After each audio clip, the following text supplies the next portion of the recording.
আজকে যেহেতু অফিস ছুটি, তাই সকালে ঘুম থেকে উঠে টুলটুলির জন্য সেরেলাক্স বানালাম। তারপর ছোট্ট কাপে যেরকম দোকানে কফি বানিয়ে খাই সেরকম 1 কাপ কফি বানিয়ে খেলাম। কফিটা কিন্তু এই ঠান্ডা ঠান্ডা ওয়েদারে বেশ ভালো লাগছিল। তারপর চলে গেছিলাম মামুনি আর আমি বাজারে। আর যেহেতু বাড়িতেও অনেকে রয়েছে, ভিডিও করার একটুও টাইম পাইনি।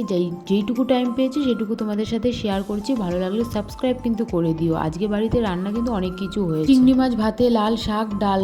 দুপুরের লাঞ্চ কমপ্লিট করে মনার এখনো এক্সাম চলছে। মনাকে এক্সাম থেকে আনতে গেছিলাম। আনার সময় সামনেই ছিল এই পেয়ারা মাখা, তার সাথে কদবেল মাখা। কদবেল মাখাটা এত টক হয়েছিল, তাই বাড়ি এসে একটু চিনি দিয়ে ভালো করে মিক্সড করে নিয়েছি। তারপর তো পেয়ারা মাখা আর কদবেল মাখা খেয়ে একটা লম্বা ঘুম দিলাম। ঘুম থেকে উঠেছি 6টার সময়, উঠে কফি বানিয়ে 1 কাপ খেয়ে নিয়েছি। সারাদিন ব্যস্ততার মধ্যে আমার স্কিন কেয়ারটাই ঠিকভাবে হচ্ছে না, কারণ সকালে উঠে অফিস চলে যায়, অফিস থেকে এসে ফ্রেশ হয়ে জিমে যায়, জিম থেকে এসে কোনো রকম খেয়ে ঘুমিয়ে পড়ি। আর তার মধ্যেও সারাদিনটা তোমাদের সাথে শেয়ার করি। সো আজকের দিনটা তো এভাবেই কাটালাম। বাই, দেখা হচ্ছে নেক্সট ভিডিওতে।